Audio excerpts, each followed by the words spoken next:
Hello, എല്ലാവർക്കും നമസ്കാരം. ഇന്നൊരു പുതിയ വിഭവമാണ് സോയ ചാപ്സ്. അത് നമ്മുടെ സോയാബീൻ 2 മണിക്കൂർ മുന്നേ വെള്ളത്തിലൊക്കെ ഇട്ട് അത് നന്നായിട്ട് എന്നിട്ട് പിഴിഞ്ഞെടുത്തതിന് ശേഷം നടുവേ കണ്ടിച്ച് 200 ഗ്രാം ആയിരുന്നു. അത് നന്നായിട്ട് ഫ്രൈങ് പാനിൽ എണ്ണയൊഴിച്ച് ഫ്രൈ ചെയ്തെടുത്തതിന് ശേഷം നന്നായിട്ടത് ഫ്രൈ ചെയ്തെടുക്കണം. ബ്രൗൺ കളറാകുന്നിടം വരുന്നുണ്ട്.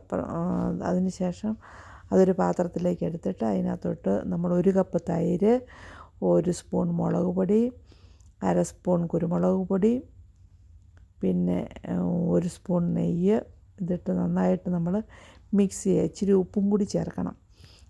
നന്നായിട്ട് മിക്സ് ചെയ്തിട്ട് ആ പാത്രം നമ്മൾ അടച്ച് വെക്കുക.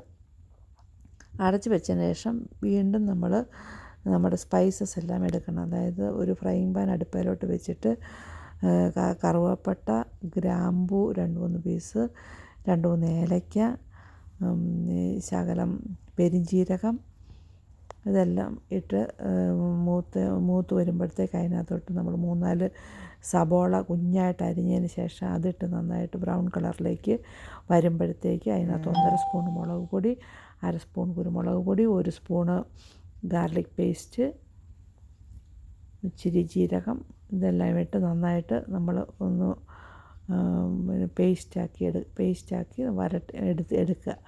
പേസ്റ്റ് ആയതിന് ശേഷം അതിനകത്തോട്ട് നമ്മൾ 3-4 ടൊമാറ്റോ എടുത്ത് അരച്ച് ചേർത്ത് അതിന് ശേഷം ആവശ്യത്തിന് 1.5 കപ്പ് വെള്ളം കൂടി ഒഴിച്ച് നന്നായിട്ട് ഇളക്കി പറ്റിച്ചെടുക്കുക. അപ്പോൾ നന്നായിട്ട് തിളച്ച് വരുമ്പോഴത്തേക്ക് അതിനകത്തോട്ട് ഇച്ചിരി ജീരകത്തിൻ്റെ 1 സ്പൂൺ ജീരകപ്പൊടിയും ഇച്ചിരി ഉപ്പും കൂടി ആവശ്യത്തിന് ചേർക്കുക.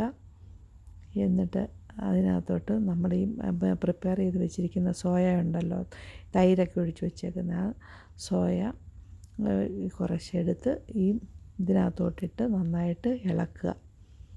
ഞാൻ ഇട്ടപ്പോഴത്തേക്ക് അതൊന്നും അങ്ങോട്ട് വീഴുന്നില്ലായിരുന്നു. അപ്പം പിന്നെ ഞാൻ കുറേശ്ശെ ആയിട്ട് എടുത്ത് അങ്ങോട്ട് ഇടുമായിരുന്നു.